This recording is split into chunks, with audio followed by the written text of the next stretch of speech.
کراچی کی التمس ہسپتال میں گائنی ڈاکٹر کی نااہلی سے متاثرہ مریض عورت ویل چیئر پر ایڈیشنل سیشن جج کی عدالت میں پیش ہوئی۔ ڈاکٹر فوزیہ کا لائسنس کینسل کرنے کا مطالبہ کیا اور ڈاکٹر فوزیہ میمن پر غلط آپریشن کر کے یورین لائن اور کڈنی ڈیمیج ہونے کا الزام عائد کیا۔ عدالت میں دیگر کیسز بھی خراب کرنے کا انکشاف کیا اور موقف اختیار کیا کہ ڈاکٹر فوزیہ نے غلط آپریشن کر کے میری یورین لائن اور کڈنی کو ڈیمیج کر دیا، میری زندگی کو نقصان پہنچانے کی کوشش کی گئی۔ طبیعت ناساز ہونے کی وجہ سے آغا خان ہاسپٹل کی ایمرجنسی میں لایا گیا، جہاں 6 گھنٹے آپریشن کے بعد ڈاکٹرز کی ٹیم نے کڈنی اور یورین لائن کو نقصان پہنچنے کا بتایا۔ مجھے اب پتہ چلا ہے بہت کیسز خراب ہوئے ہیں، پہلے پتہ ہوتا میں وہاں نہیں جاتی۔ ڈاکٹر فوزیہ کی ٹریٹمنٹ بہت غلط تھی، لوگ وہاں نہیں جائے۔ متاثرہ عورت نے استدعا کی ہے کہ نااہل ڈاکٹر اور التمس ہاسپٹل انتظامیہ کے خلاف کارروائی کر کے مجھے انصاف دیا جائے تاکہ کسی اور کی جان خطرے سے دوچار رہے۔ ڈاکٹر فوزیہ کی عبوری ضمانت منسوخ کر کے شفاف تحقیقات کی جائے تاکہ دیگر ایسے واقعات رونما نہ ہوں۔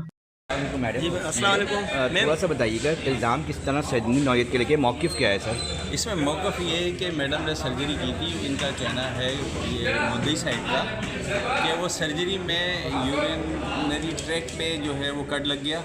اچھا، پیشاب کی تھیلی اس پہ بیک پہ جو ہے یورین کا اس پہ کٹ لگ گیا، جبکہ میڈیکل میں ایسی کوئی بات نہیں ہے۔ تو یہ صرف ایڈیشنل پراسیکیوٹر جنرل منتظر مہندی نے اپنے آفیشیل ہونے کا ناجائز فائدہ اٹھاتے ہوئے ایف آئی آر درج کرائی اور اس کو پرولونگ کرتے رہے، اور آج جا کے جو ہے کیا کہتے ہیں کہ بیل اس کی ہیئرنگ ہو گئی، آرگومنٹس کمپلیٹ ہو گئے، 15 کو آرڈر کر دیا۔ اچھا، وہ یہ کہہ رہے ہیں کہ آغا خان اسپتال نے کوئی رپورٹ جو ہے وہ کوئی ایسی فائنڈنگ نہیں ہے، وہ سب وربل غلط بیان کیا۔ لیکن یہ بھی الزام ہے کہ ایک کیس پہلے بھی انہوں نے خراب کیا ہے، اس کے بعد یہ دوسرا کیس ہے۔ کچھ نہیں ہے، سب غلط ہے۔ اگر ہوتا تو ایف آئی آر ہوتی، کوئی ریکارڈ ہوتا، یہ کورٹ میں پیش کرتے۔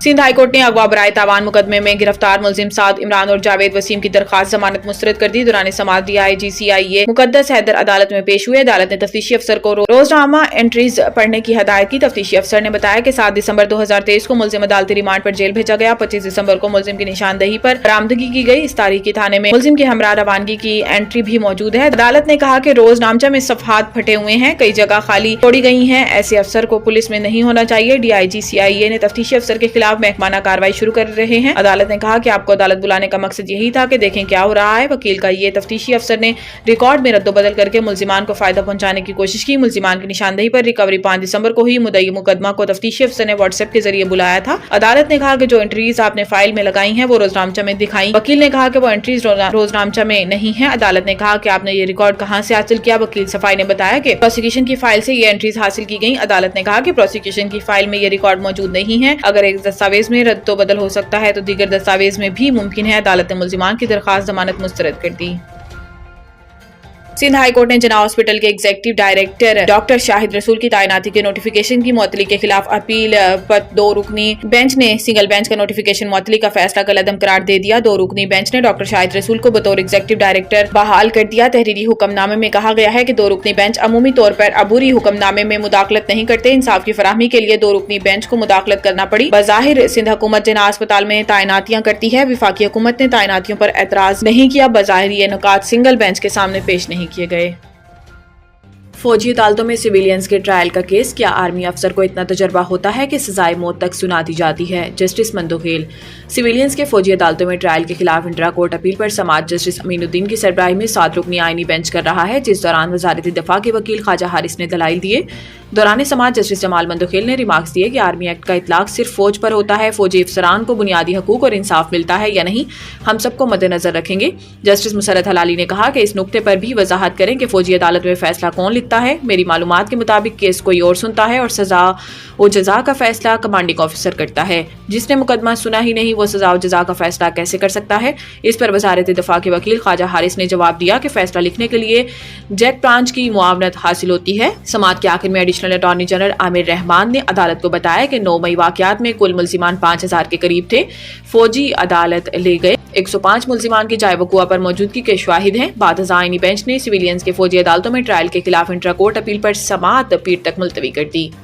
عمران خان کے جارحانہ بیانات سے مذاکرات کو سنگین خدشات لاحق۔ عمران خان کا تازہ ترین بیان وزیر اعظم اور آرمی چیف پر تنقید پہلے ہی مذاکراتی عمل کو متاثر کر چکی ہے۔ نہ صرف حکومتی فریق بلکہ تحریک انصاف میں بھی کچھ رہنما ایسے ہیں جنہیں دو طرفہ مذاکرات کے آغاز کے بعد سے سوشل میڈیا پر سامنے آنے والے عمران خان کے بیانات پر تحفظات ہیں۔ مذاکرات کرنے والی حکومت کی ٹیم کے ترجمان سینیٹر عرفان صدیقی نے رابطہ کرنے پر کہا کہ ہم اب تک یہ بات نہیں سمجھ سکے کہ عین مذاکراتی عمل کے دوران بانی P T I Imran Khan نے اتنا سخت اور اتنا تلخ ٹویٹ کیوں کیا۔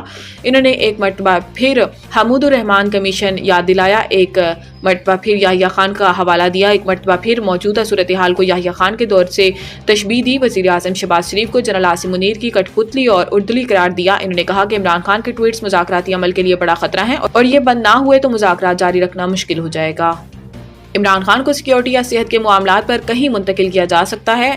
ایک انٹرویو میں مسلم لیگ نون کے مرکزی رہنما رانا ثناءاللہ نے کہا کہ جیل کے اندر ہی ٹرائل کا فیصلہ بھی عمران خان کی سیکیورٹی کے سبب کیا گیا تھا۔ ان کا کہنا تھا کہ سیکیورٹی اور صحت کے سبب خاص انتظامات کی بات ہو سکتی ہے۔ دوسری جانب وزیر اعلیٰ خیبر پختونخوا علی امین گنڈاپور نے مذاکراتی کمیٹی کے عمران خان سے ملاقات سے متعلق رانا ثناءاللہ کے بیانات کی تردید کر دی۔ علی امین گنڈاپور نے کہا کہ مذاکراتی کمیٹی کی ملاقات اسپیکر قومی اسمبلی ایاز صادق کے ملک سے باہر ہونے کے باعث نہیں ہو سکی۔ اب وہ آ گئے ہیں تو بانی پی ٹی آئی اور حکومتی مذاکراتی کمیٹی سے بھی ملاقات ہوگی۔ بانی پی ٹی آئی سے انفرادی ملاقاتیں جاری ہیں۔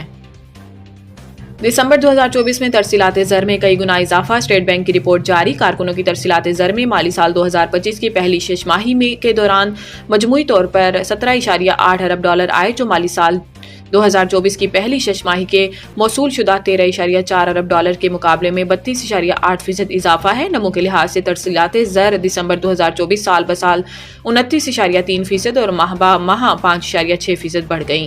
دسمبر 2024 کے دوران ترسیلات زر زیادہ تر سعودی عرب 770.6 ملین ڈالر، متحدہ عرب امارات 631.5 ملین ڈالر، برطانیہ 456.9 ملین ڈالر اور ریاستہائے متحدہ امریکہ سے 284.3 ملین ڈالر سے آئیں۔ سعودی عرب میں مقیم پاکستانیوں نے دسمبر 2024 میں سب سے زیادہ 770.6 ملین ڈالر بھیجے۔ ماہانہ بنیادوں پر یہ رقم 6% زیادہ تھی، لیکن گزشتہ سال کے اسی مہینے میں تارکین وطن کی جانب سے بھیجے گئے 570.6 ملین ڈالر کے مقابلے میں 33% زیادہ تھی۔